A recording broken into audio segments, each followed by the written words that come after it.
देखो, वो बादलों के साथ आने वाला है, और हर एक आंख उसे देखेगी, वरन जिन्होंने उसे बेधा था, वे भी उसे देखेंगे, और पृथ्वी के सारे कुल उसके कारण छाती पीटेंगे। हाँ, आमीन।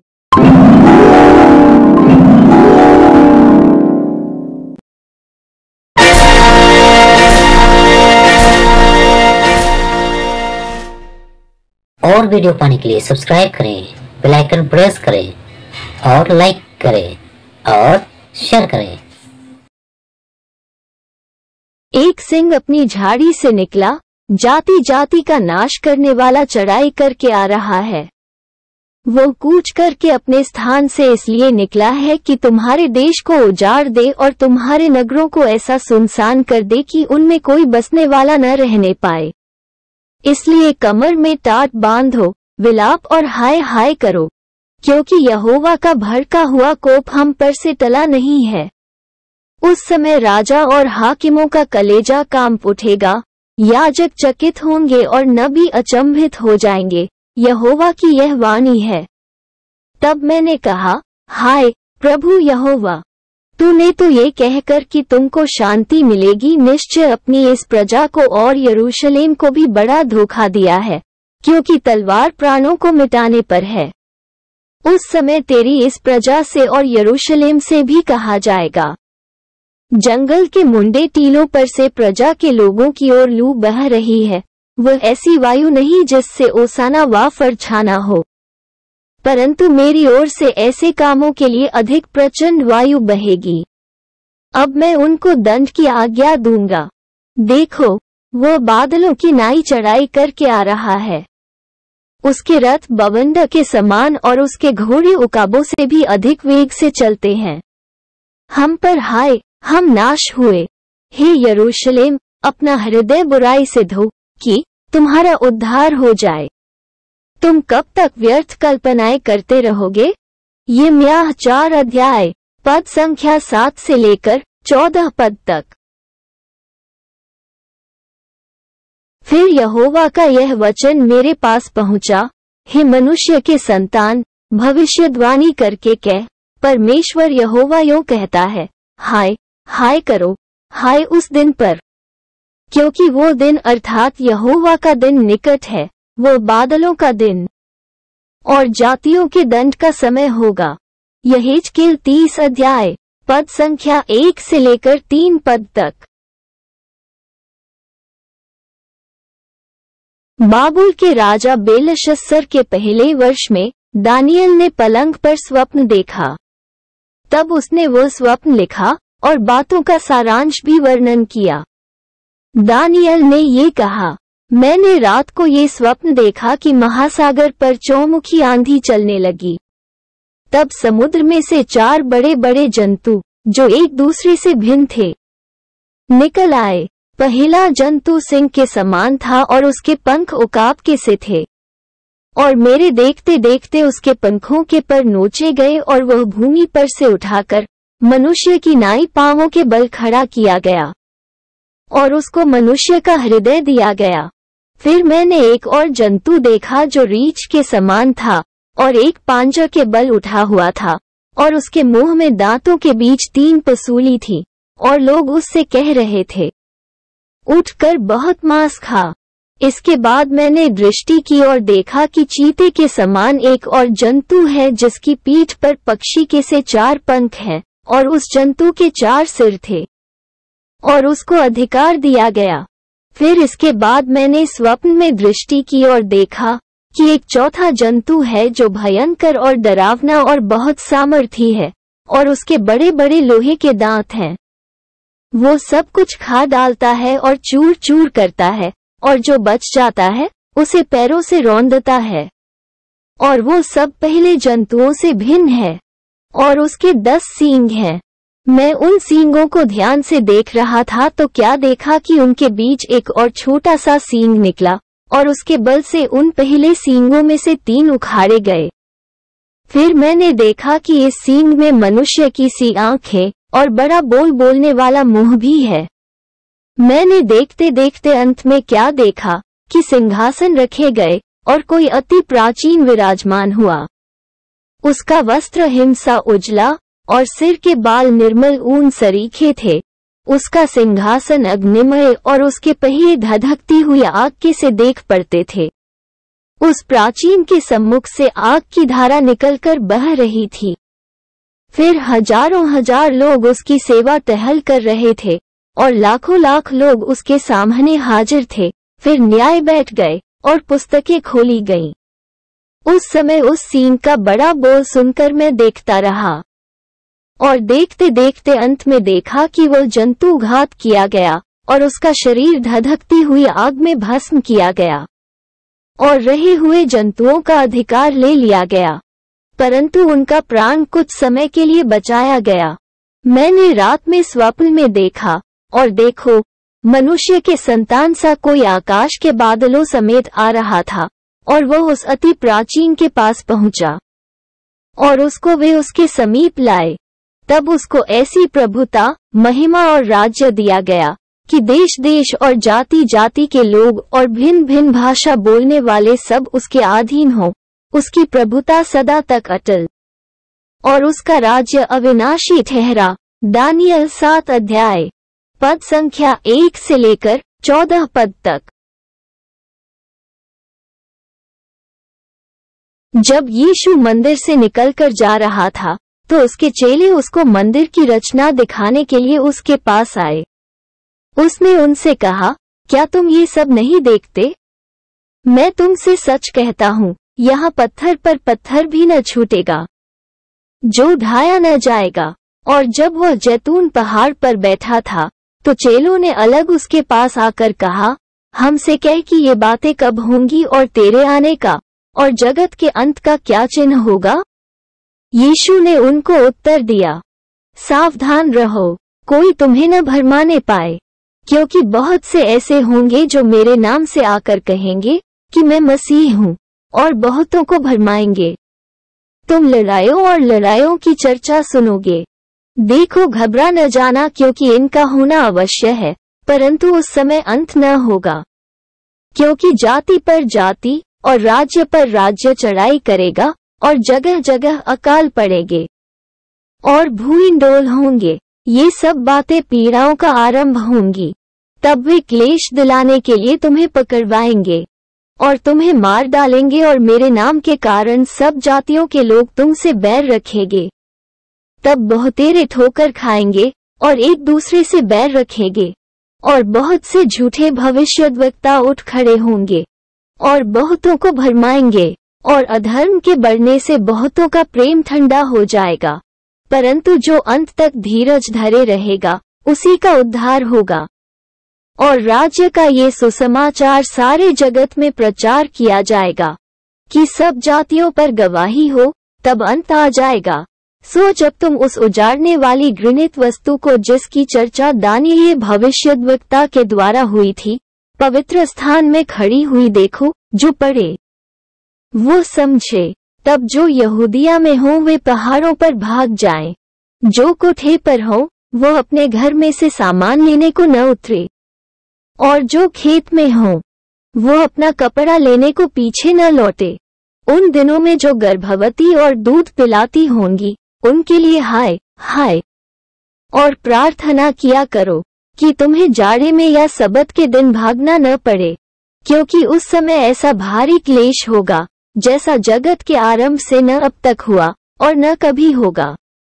और यदि वे दिन घटाए न जाते तो कोई प्राणी न बचता, परंतु चुने हुओं के कारण वे दिन घटाए जाएंगे।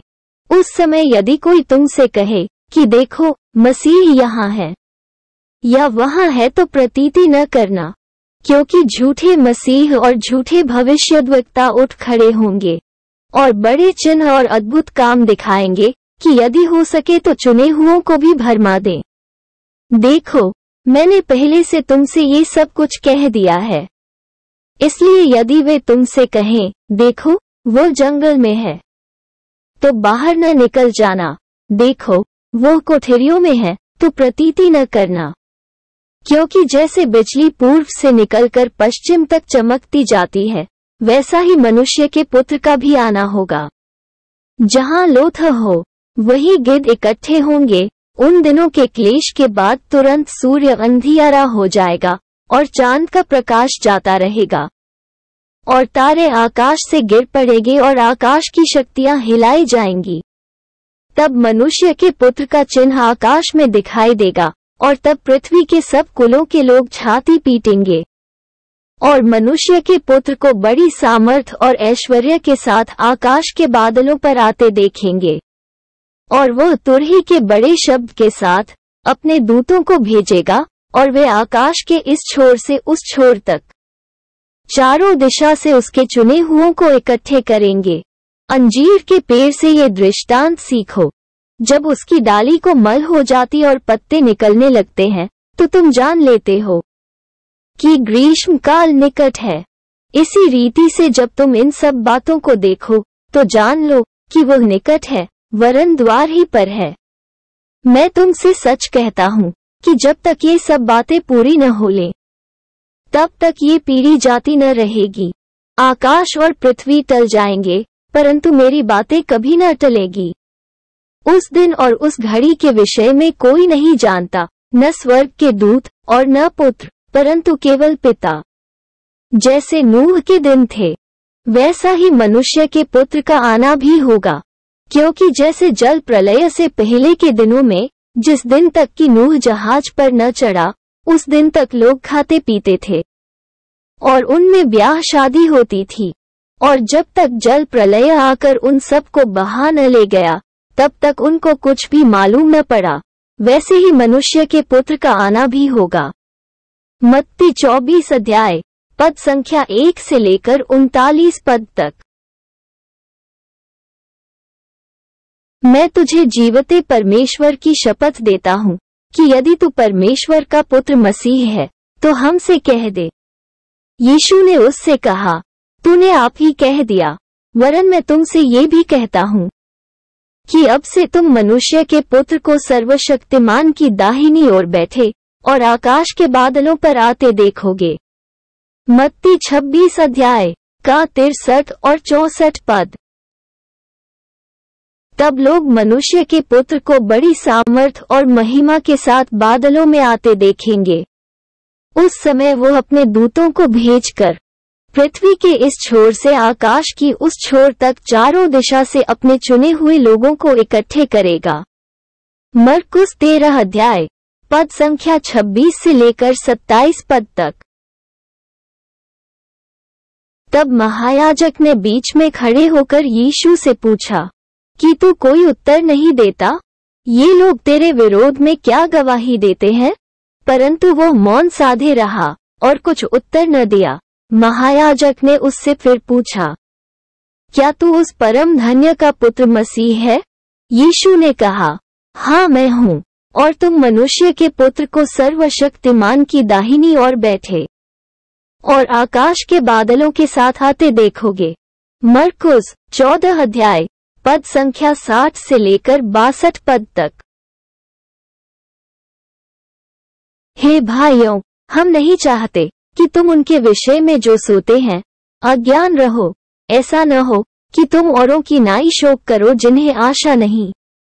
क्योंकि यदि हम प्रतीति करते हैं कि यीशु मरा और जी भी उठा, तो वैसे ही परमेश्वर उन्हें भी जो यीशु में सो गए हैं उसी के साथ ले आएगा। क्योंकि हम प्रभु के वचन के अनुसार तुमसे ये कहते हैं कि हम जो जीवित हैं और प्रभु के आने तक बचे रहेंगे तो सोए हुओं से कभी आगे न बढ़ेंगे। क्योंकि प्रभु आप ही स्वर्ग से उतरेगा, उस समय ललकार और प्रधान दूत का शब्द सुनाई देगा और परमेश्वर की तुरही फूंकी जाएगी, और जो मसीह में मरे हैं वे पहले जी उठेंगे।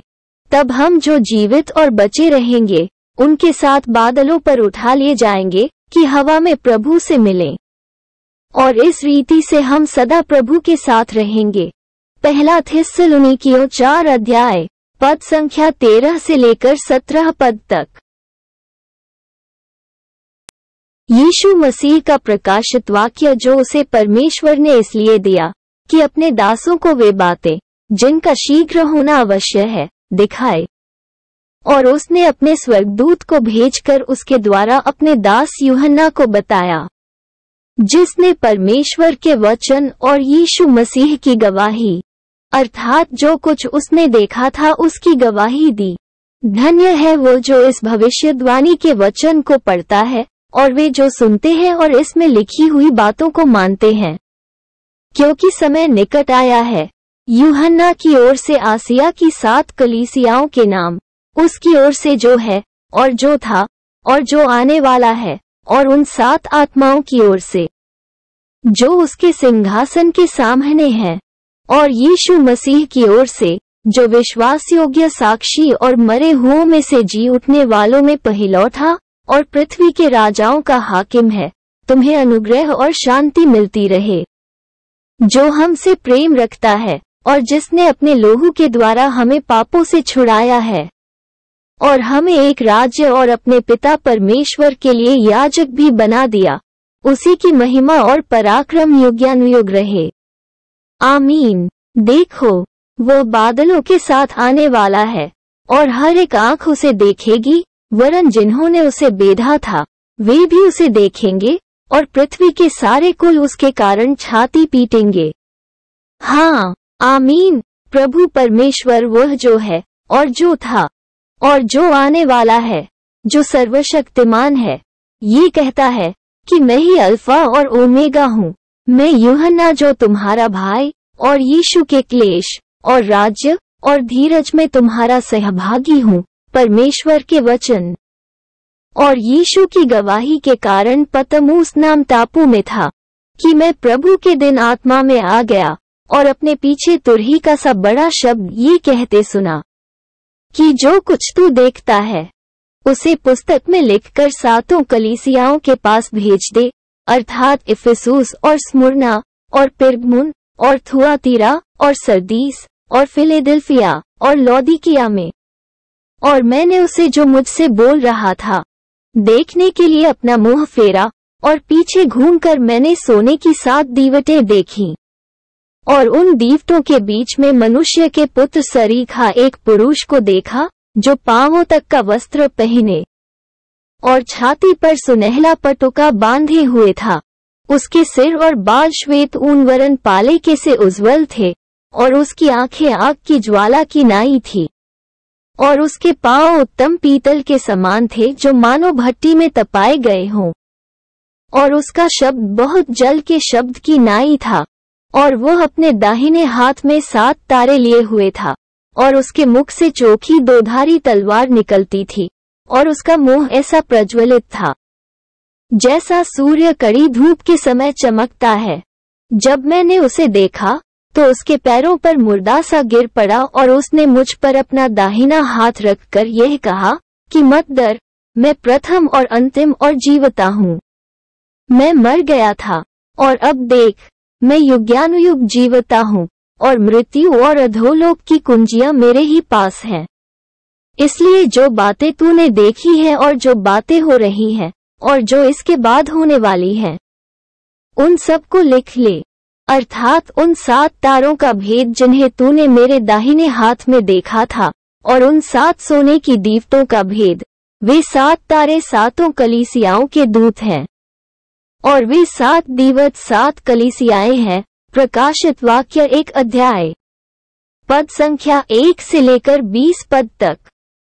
प्रिय मित्रों, भाइयों और बहनों, अगर हमारा यह वीडियो आपको पसंद आया तो इस प्रकार के और वीडियो देखने के लिए अभी हमारे इस चैनल को सब्सक्राइब करें और बेल आइकन प्रेस करें, ताकि हर वीडियो का नोटिफिकेशन मिले सबसे पहले आपको। अगर आपको मसीह के वचन से प्रेम है तो वीडियो को लाइक करें और शेयर करें। पवित्र बाइबल वचन वीडियो को देखने के लिए आपका बहुत बहुत धन्यवाद। ईश्वर आप सभी को आशीष दे। आमीन।